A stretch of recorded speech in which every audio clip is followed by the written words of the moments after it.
And here we are once again with the very talented director, filmmaker, multi-talented Adam Steigert is with us again. He is fresh off of finishing shooting, at least principal photography, and into post now on his new film, Ombis 2. Well, Ombis Alien Invasion 2. Yeah, Adam, thanks for coming back. Yeah, I always appreciate talking with you, Mark. Oh, let me turn off this. I always appreciate you talk our conversations, man. We get Yeah. into some wild things sometimes. We definitely do. And Wild is definitely a good summary of Ombis 2 from the bits and pieces we've seen so far. So yeah, how's it going? How's post-production? Yeah, tell us a little bit of filming Ombis 2. What was this like for you? Well, this film is just it's a it this film is just I'm trying to find the right words to use. Like the first film I used epic a lot. Mhm. And then our motto was we're making a film. Now we're Right. making like this blockbuster film just for you to go to the theaters and like have a good time. It's Sure. not there to win awards of any sort, but I guarantee you will have a good time. The digital effects, you've seen a couple little things. I've I shared a have. couple, and you can speak on an unbiased opinion, of course, on that. But I like to share with you because I get that honest Sure. professional feedback. And yeah, so it's been interesting, and I'm excited to show the world what this one has. It's it's a beautiful film. Well, you've got, as we talked before, you got most of your cast back from the first one, Yeah. and getting back together. Now, of course, there was time, a distance of time between shooting the first one when you're on set with these individuals and when they're back. How did that go? Was it like falling right back into place, or were there a couple challenges to get everybody kind of back rolling into their roles? Yeah, I had a lot of conversation with the original cast Mhm. about returning. They thought the first film was special also. So for this film, same type of thing happened. They needed to be assured that what they were signing up for Sure. was not going to take away from what the original story had. And tonight I'm wearing this scarf, and this scarf, it's important to me because I shot the entire first film wearing this entire scarf every day, even in the heat. Wow. And yeah, I feel like it has survived for such length of time that I always wanted to share that this thing existed. Uh, Uh, Anybody that worked on that film, on this Alien Invasion, would tell you that they know me most by wearing my Afghan scarf, is what they call it. If that's the right political phrasing, I'm not sure if that's the right phrasing. So I was thinking, but I'm the sci-fi fan. Doctor Who scarf. I like that's like a Doctor, Tom Baker, Doctor Number Four scarf going on. Only not as long, but still, uh, you know. where in Hogwarts would I be though? Or where? Well, I don't know. You got a number of colors on Yeah, there. yeah. I mean, looking at it, I maybe Ravenclaw with the blue and The black in blue, there. yeah, I would yeah. say probably Ravenclaw with the color palette you have there.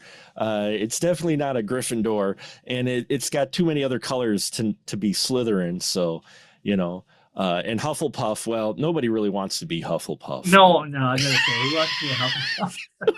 Who the heck wants to be a Hufflepuff? I mean, that name alone. Uh, Now your background there, has it grown at all?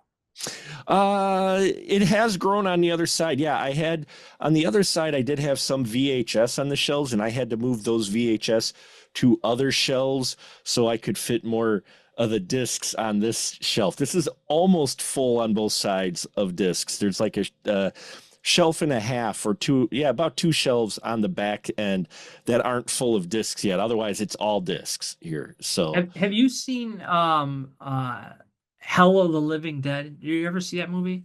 Hell of the Living Dead. I don't think I've seen that one. Have you Uh, I heard of it? I've heard of it. Yeah, I haven't seen it, but I've heard of it. Yeah. There's a remaster copy that Walmart just came out with, and Really? I just picked it up. Highly recommend it. It is such a terrible film that it's like they rip on Dawn of the Dead, like the Goblin music is in it, Sure. and it was shot I think in the 70s or maybe early 80s. Oh no, you know what? I think it might be under a different title. I think I know which one you're talking about, though. Yeah, there's 12 of them. There's like 12 different Yeah, titles yeah, that yeah, yeah. I think one was the Flesh Eaters, the other one was Hmm. City of the Living Dead or something. Yeah, there's been a number of those over the years. Yeah. Uh, yeah. Okay. No, I have seen this one. Yeah, it's been a long time, but yeah, The I've. opening's pretty good. It's just after that it goes downhill fast. Well, speaking of the opening for your film, Yeah, yeah, give a yeah. little teaser. Is time passed now between the first one and this one, or does this take place very soon after the end of the first one? Great question. And yes, it does take place during the first one Hmm. and then 14 years later. Oh wow, okay. So you get a time Yes. jump in there. So that had to be fun. Yeah, I like to think of this film as like an Evil Dead 2. Like, you know how Oh, you okay, saw sure. the rehash of the Hmm. first film within the first couple minutes? Um, we do something similar like that, but we see the invasion from a different perspective, different character's perspective, who's played by Angel Bradford. Um, and you know, the awesomeness behind this is just it's really cool. It's really cool because we made the village or city in this version of the film huge, man. It's massive. It Yeah. seemed like you went on a bigger scale with this one for sure. Yeah, yeah. I've been working on some of these digital effects. They're getting close to being completed. Mhm. And as I'm getting close to being completed on them, I'm just starting to, take a step back and looking at some of these things. Like the first teaser trailer comes out next month, March of 2025. So, probably end of March. Okay. So, that's good old breaking news. Very exciting, very exciting. And that Angel Bradford, you said's in it, and she was in Crackoon recently. I saw her in. Oh, Uh, she's in everything. she's in She's in a everything. lot. Yeah. She's definitely a very busy individuals, and you got Gregory Blair in here too. You've got a number of folks who I'm very familiar with in the indie scene. In that, with that, how did you get your cast together here for newer people? I mean, you got the original cast back, but Yeah, well, I needed character actors, man. I needed sure, people to not be afraid, and to play some of these characters, like over embellished, but very grounded at the same time, sure, sure. One of my favorite things about the whole movie is how authentic the wardrobes are. Hmm. Uh, in the film, specifically General Stanford. When you see him in the film, and something happens in the film with his character later on, and I don't want to spoil anything, but he is pretty impressive.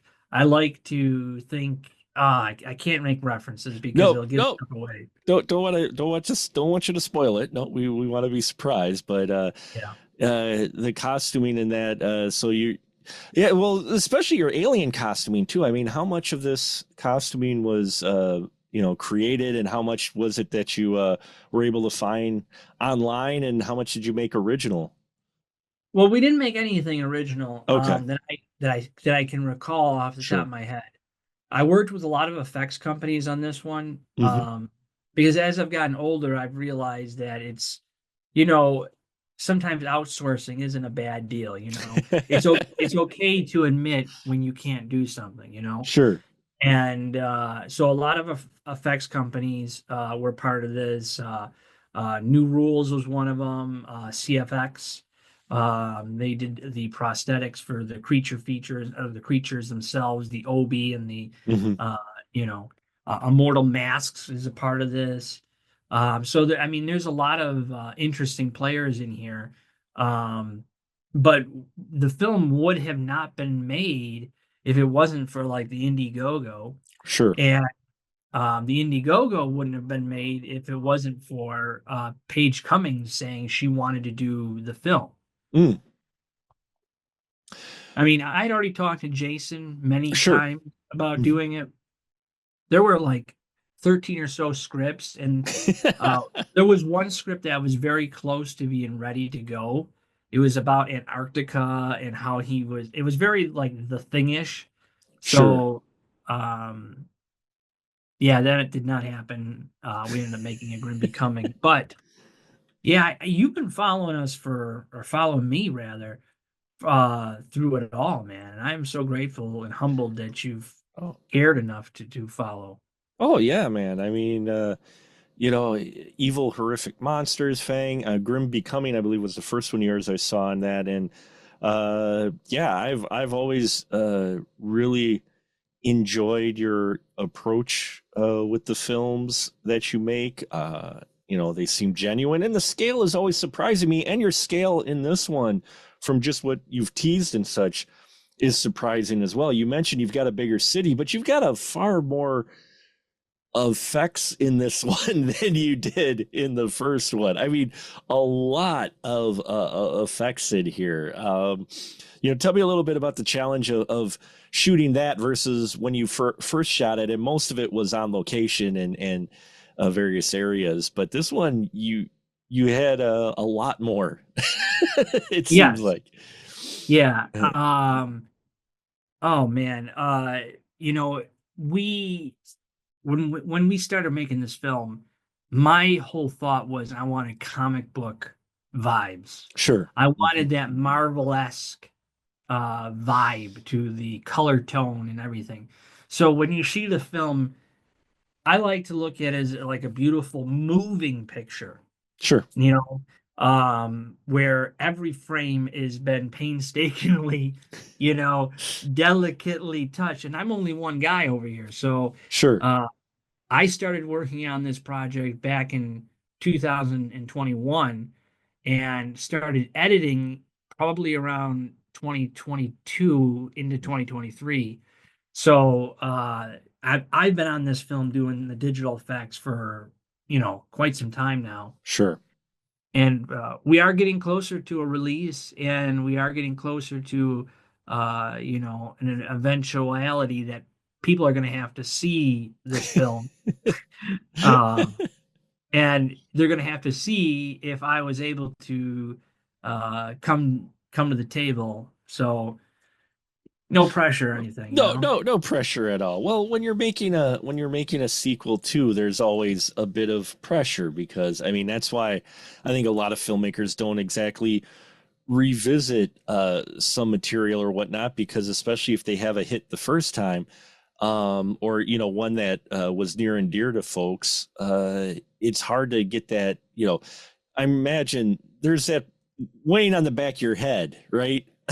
You're like, oh, is this going to be? Oh, did we do this in the first one? Are we repeating ourselves? I mean, Well, there are so many amazing callbacks to the first film. mhm, There's a scene that for many years until the horrific evil monsters came along, um, I just loved. It was my mm, favorite scene. That it was my favorite scene that I had ever done. And hold on a second here. yeah, There we go. It was my favorite scene that we have ever done, and it was the car scene with the police officer and the young girl. hmm, And I can't take full credit that is, because a partner of mine wrote some of that scene. But I will tell you, there's a scene in Ombis 2 that mirrors that scene. And not only does it mirror it, but it takes it to a different perspective in the sense of her being in the front of the car. She's now in the back seat. oh, And okay. it's such like a character driven moment in Hmm. the story. Oh, that's great that you have the callbacks. If done right, the callbacks are always welcome in a sequel. And you're doing something like that, getting to revisit but refine it. It must be fun for you to do to take a little bit of a different approach. And then as far as I mean, we say alien invasion. You have a lot more aliens, I imagine, in this one than the first one. Because in the first one we had what pretty much the slimes, the slime and the goriness there, and then we had our wonderful looking hunter. And in this one, do you have a lot more aliens? Yeah, we've been naming them the Slimies The lately. slimies, that's cool. I Yeah, like that's what that. we've been. I didn't come up with that. Paige Cummings did that. Okay, maybe a little help from Jordan Leamer. Okay, they came up with that idea. But I would say, the first thing is it was important for me to get the entire original cast back. Hmm.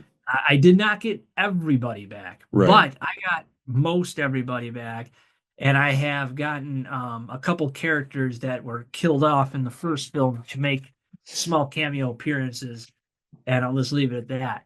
But there's a real good one in the beginning of the Hmm. film that people are gonna be shocked to see. But there's callbacks in every element of the film, Hmm. and if you don't look, you don't see it because Sure. it's so in your face. There is uh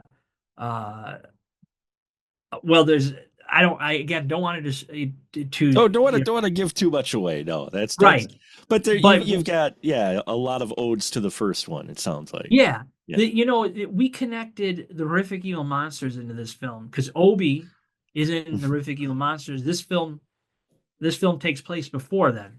I was just gonna ask that because I was like, how's this match up with your evil, horrific monsters, which is like the ACU's Adam's Cinematic Universe's Avengers of sorts, evil, horrific Yes, monsters, which I thoroughly enjoyed. So yeah, I was wondering if this was going to connect to that it film. does. This Uh, is a prequel, and you will see how Alex Creed's character ends up meeting up with the Will Nemi character sure, who is Obi, I should say. right, And I have been pitching to Bishop Stevens and to the Obi actor Will Nemi to do a buddy comedy horror film where they sure. have to go out and fight monsters and stuff, and uh, it's Oh, on the table, but Will did. I don't think Will expected to return as Obi. sure. Okay. I don't think he. I think talking to him so many times, I think he was like, well, this was like a one and done.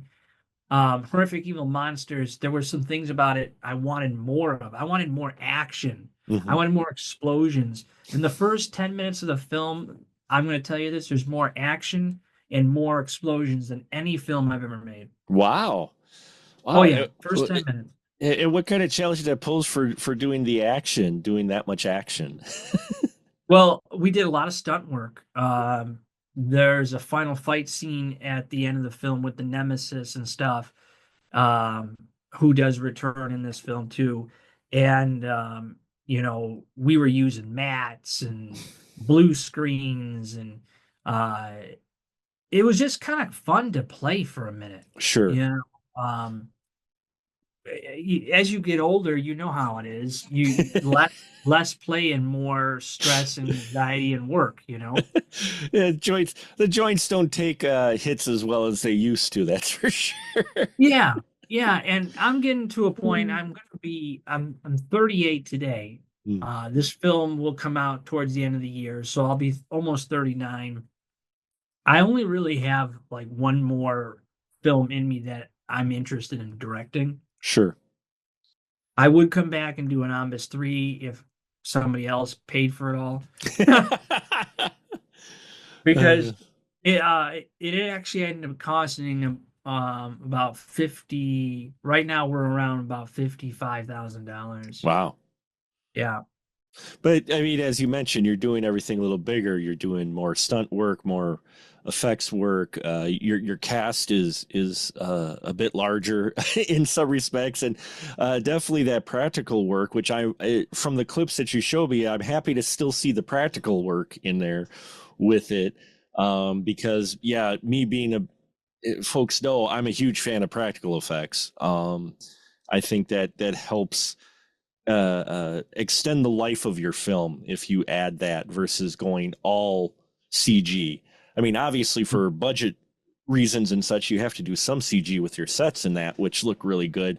Um, did you design all those in the CG for the effects that get composited? Where there's some of the sets in that that you have? Did you design all of those yourself?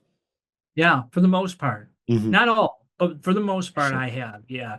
And what I've done is I've just layered. Mm-hmm. That's all I've done. And, refine each layer just enough to make it look good.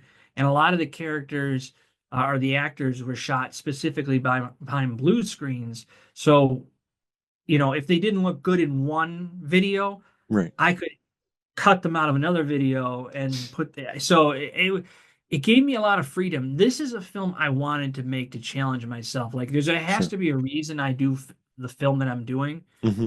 and this is to show off my ability to be an artist, like with color and tell a story that really is just so unique. We have robots in this movie, man.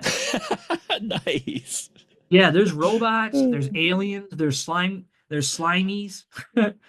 um, there's villains, there's good guys, good fight sequences, um, For the many and yeah, go Oh, ahead. for I just didn't mean to cut you off. I was just going to say for the stunt work, did you bring someone in who is specialized in stunts in that to help train the folks?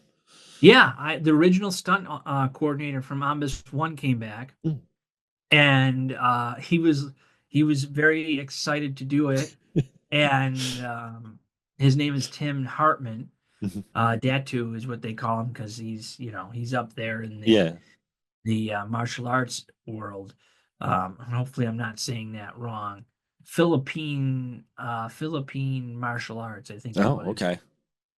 But he is really, really good at doing these coordinations and stuff like that. And I forgot how well Tim and I had worked together because we hadn't worked together on a film since he was on A Grim Becoming, but it was only like a day. Sure. So, I don't think that really counted. Hmm. But he's a good dude, very good guy. Well, that's great that you had that to help give a little bit more oomph to your action scenes because I've seen action scenes with filmmakers who didn't necessarily have someone who knew how to choreograph a fight, and it kind of was telling.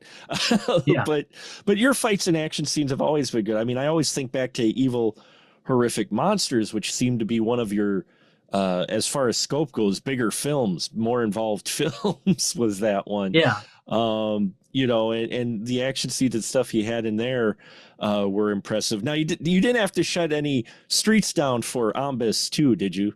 Like, No. no. You know what? That was one of my favorite things is like because we were working on sound stages, we were able to we had very controlled environments. Mhm. And yeah, it was such an awesome experience to do as a filmmaker and an Mhm. artist, you know. And I just can't say it enough. I'm excited for people to see it, but I'm also a little nervous, like I said. A lot of Sure, pressure. sure. A lot of pressure. How did the talent take to acting? Well, I mean, most of these are veteran actors who have been in productions of various budgets and that, but how did they take to acting in a lot of soundstage blue screen acting? Because you hear sometimes they don't take to it well, other times it doesn't bother the performers at all. How did that go with them? Well, I'm going to use Will Nemi, who plays Obi, and another character named Charlie in the film. Okay. So he plays two characters.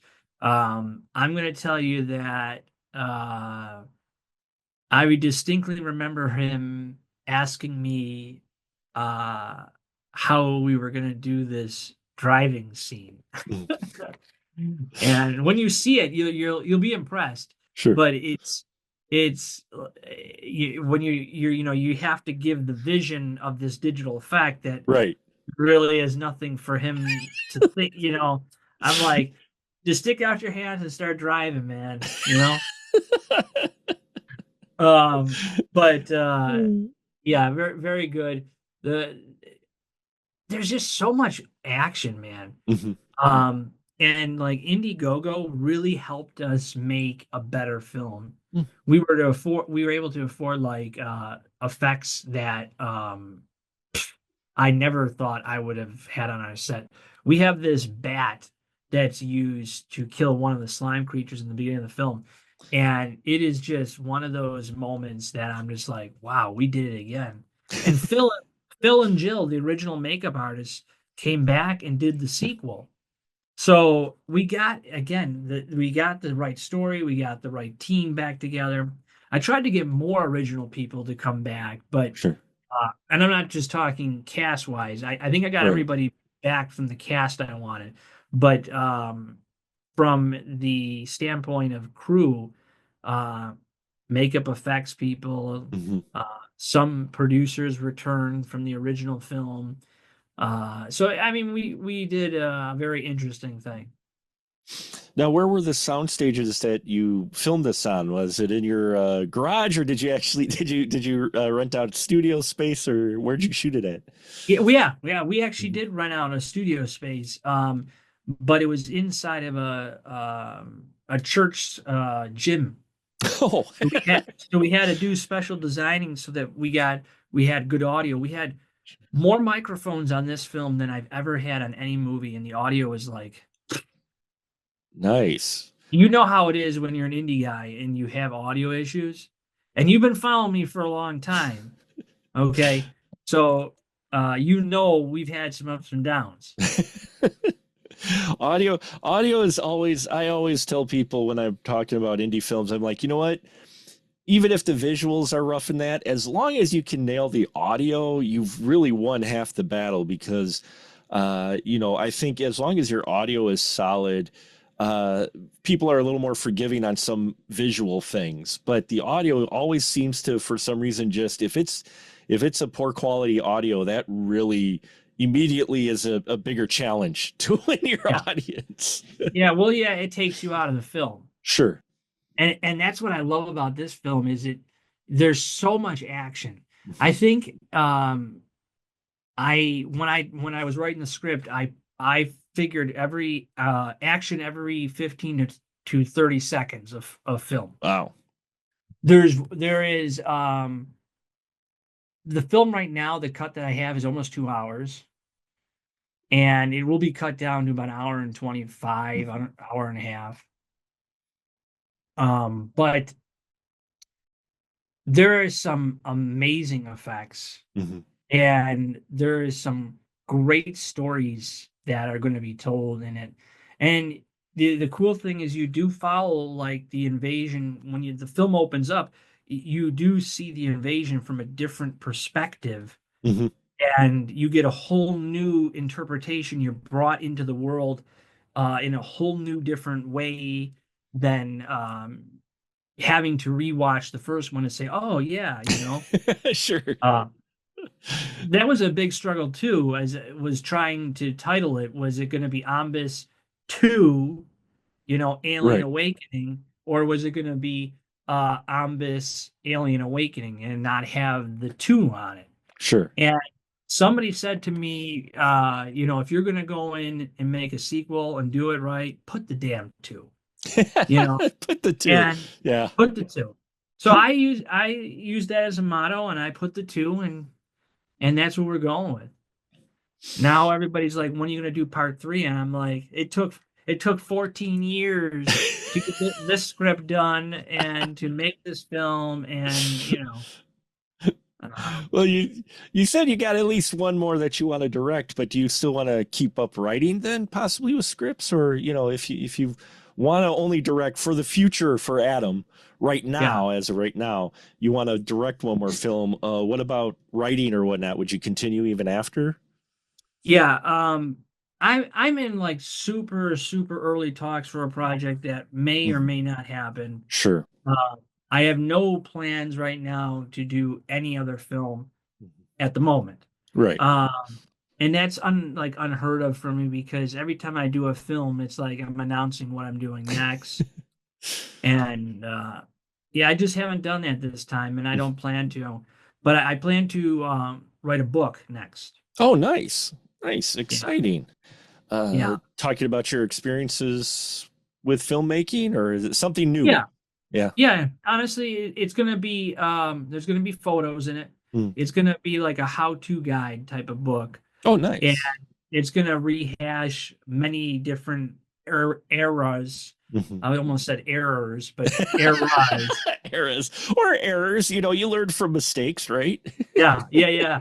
Um, from previous years. Sure. Uh, in this Ombis 2, because we're getting to the time where I have told all the stories I really wanted to tell, Hmm. I'm sure there's another story there somewhere in Ombis, but this film is pretty definitive in its conclusion. So, and when you see it, you'll know exactly what I mean by that. But want to write a book next, and hopefully, yeah, see where that goes. So I have to ask then, with it being fairly definitive, and while you have one more you think in you, but this one kind of wrapping it up for what stories do you want to tell in the, as I call it, the ACU Adams cinematic universe of sorts. How does that feel? Is it relief? Is it bittersweet? How's that kind of feel? It feels exhausting. Sure. You know, this has been 14 years of, for actually since 2008. Hmm. So, almost 20 years in doing this.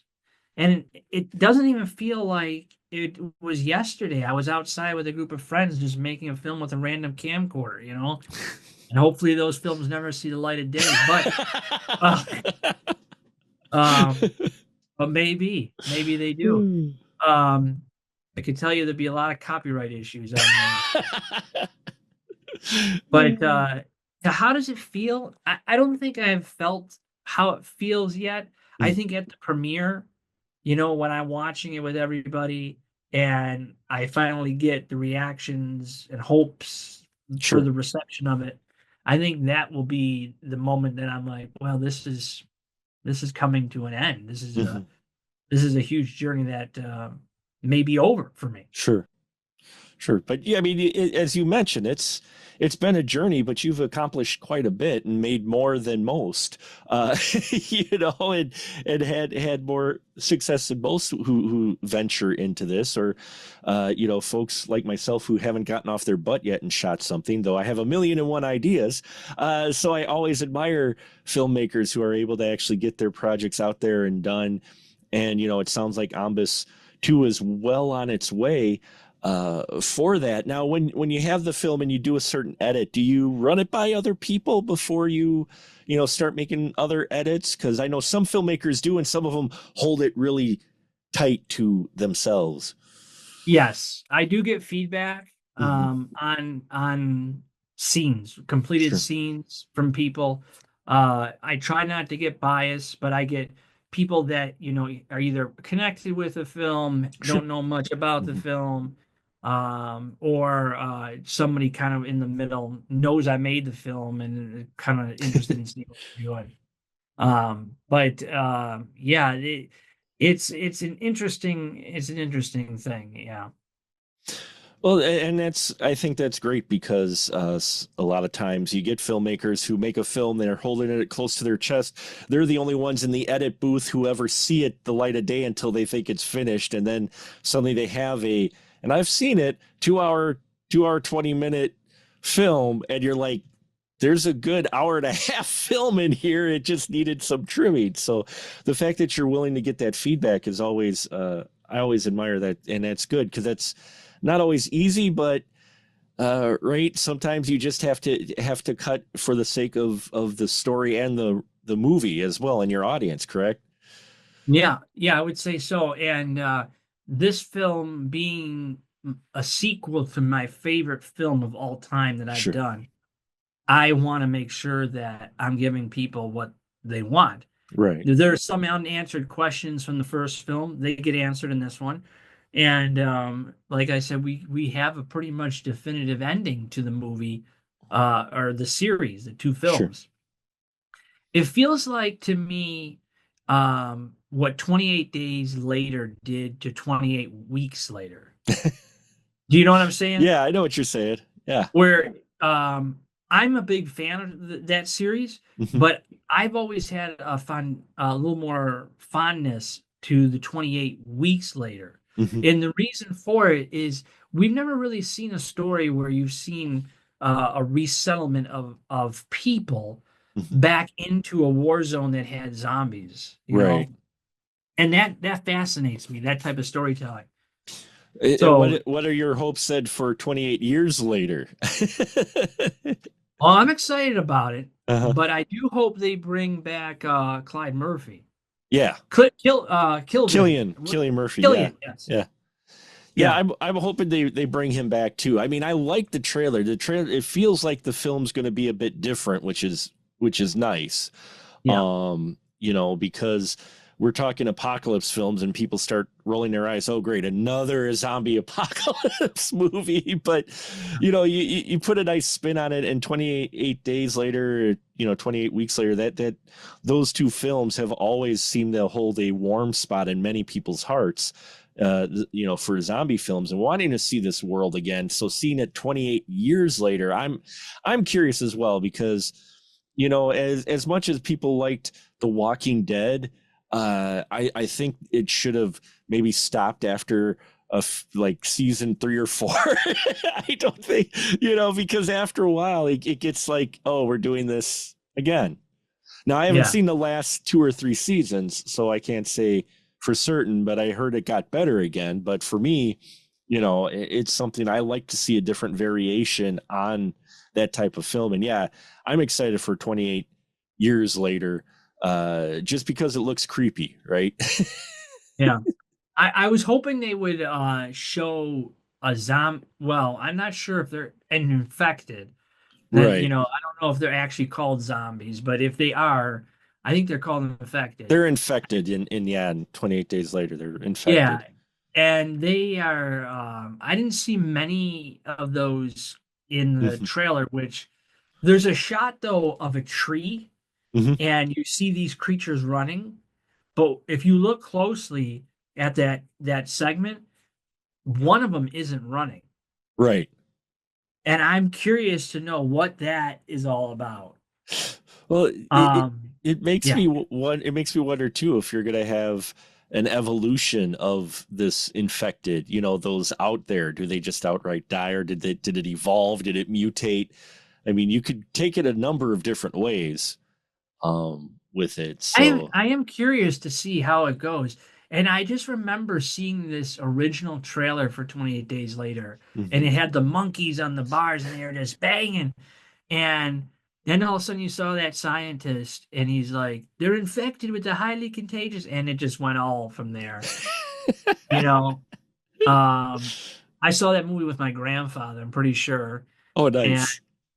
there's that obviously ungratuitous shot of him in the hospital naked. Right.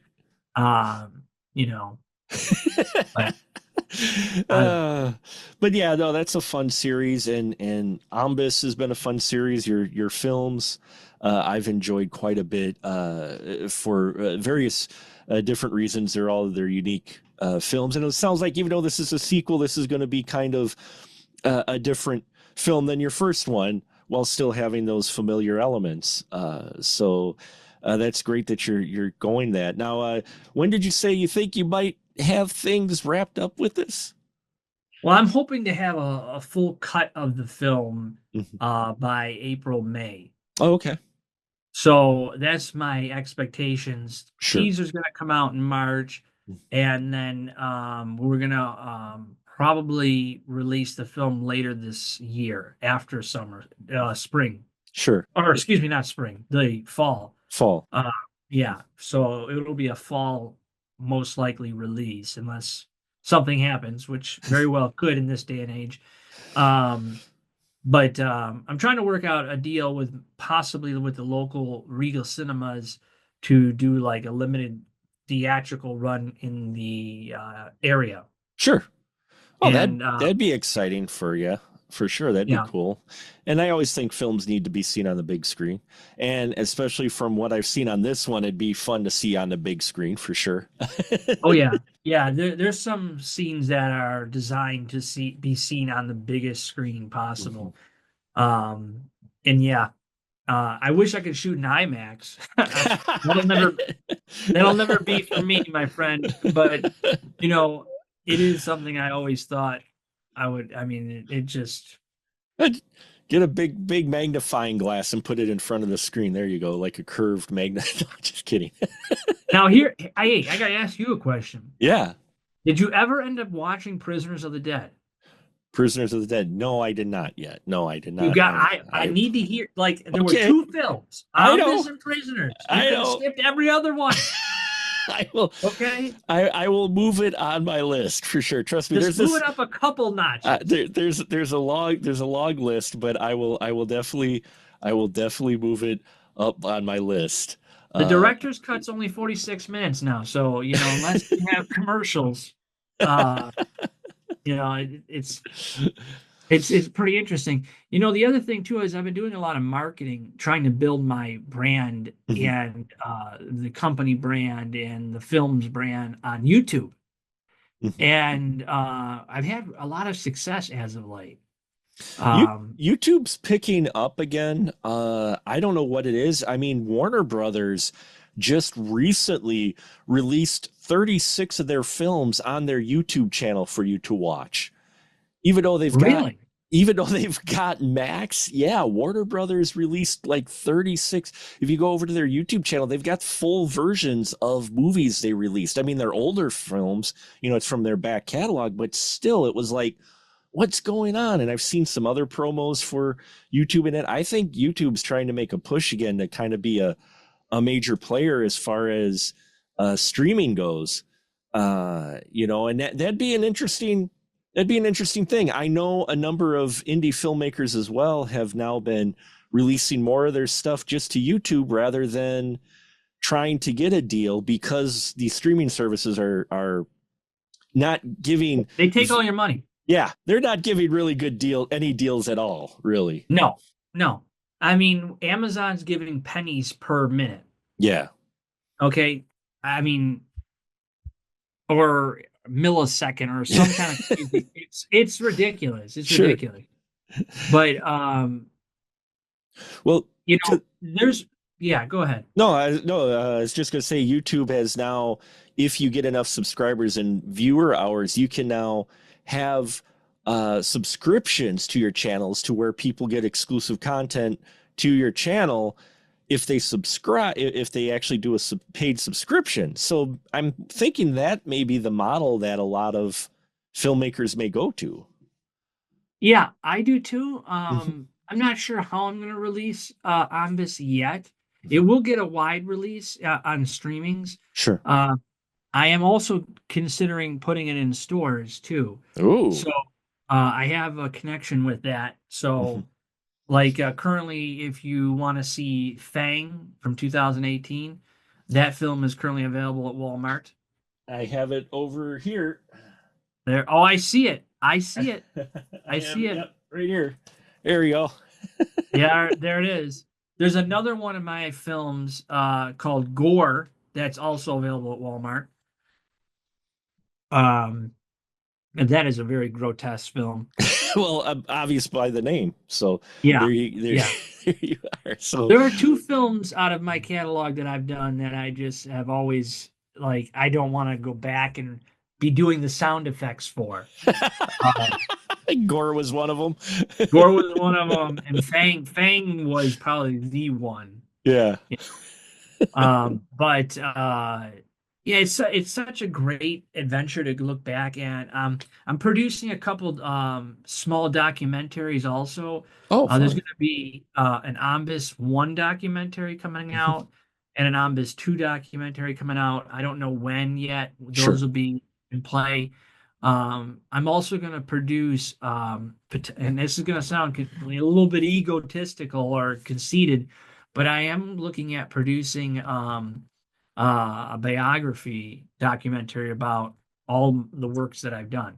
Well, that's no, not at all. I mean, with the amount of work and years you've put in, definitely a lot of material there to go over, and would definitely be interesting. Oh, excuse me. Would definitely be interesting for those who maybe are either looking at indie film work or those who do work in film and go, "Oh, I've been there." Make them feel a little better about some of the challenges they've hit over the years. So that's interesting. Yeah, that would be. I think that'd be interesting to see document a documentary of your journey. It can't be any worse than Neil Breen doing a retrospective of his own films, all five of them, and sit there for 6 hours and talk about each one of his films. So, Now, you know what? I don't know what's worse, the fact that I knew who that was, okay, yeah, or the fact that I'm picturing him also speaking for 6 hours straight. I don't know. Um, I found him by default, and I don't know how he's ever been able. I don't know where he. I don't. Are those films even funded? I, I don't know. My friends and I, we follow him, and whenever he's got a new film out, we sit there and we'll try to catch it, and then we'll talk about it, and it's amazing the films he's put out. He's an interesting individual and very creative use of stock footage. Yeah, and he loves beautiful women too, He which I does. can't which I can't understand because he is the most fugly guy you can ever. And you know what I'm saying? I'm sorry. Don't hate me. Don't hate me. I can, Hey, he's doing his thing and it works. And it's his films are definitely interesting watches, but for select tastes, I would say. Yeah, I would say I have to skim some. I've also watched some videos that do recaps of his Oh, films, sure. Mhm. and that has helped me get through it a little bit better. But He's uh, that he's just a interesting weird. character. He's an Yeah, interesting character. Uh, we're all weird in our own yeah, well, ways. I always tell someone, I'm like, I think a real truly creative person is going to have their quirks, their oddities, their unusualness that people look at going, wow, that's weird or odd or whatever in their behavior, because I think that's how creatives are able to look at the world differently or come up with something, because or especially a number of somethings like you have over the years, and like some other indie filmmakers have had over the years, to where you're cranking out different stuff, or sometimes you revisit stuff, or take a new take. But I think you have to have a little bit of a skewed look at reality sometimes to create something. um Yes. you know but yeah, this is exciting. It's always good to talk to you, Adam. Where can they keep up with what's happening with Ombis too? Yeah, well, Facebook, we have a fan page, of course. You could check on IMDb. We update that regularly. Indiegogo has become a big thing. And most importantly, check out the YouTube channel at Indie Adam. That's me. And just check out some of the stuff we're doing because you know, it's ambitious what we're trying to do, and this film is going to show you what you can do on a small budget, and then you're going to ask yourself a question, and this question is what you're going to ask: what the fuck do they spend the money on in Marvel movies? catering and hair gel, I think, is Yeah, what they catering I can definitely see, and I mean it has to be like everybody gets paid buku bucks, and like the films get starved out of their production. it's it really, I think, a lot of times comes down to the talent price tag, the name and the talent price tag of it for some of those films, and the marketing. Some of them, I mean, you look at the monstrous marketing they'll do for Marvel films. So they've cut back a little bit because they haven't had as big successes. So you've noticed marketing's cut back a little over the years.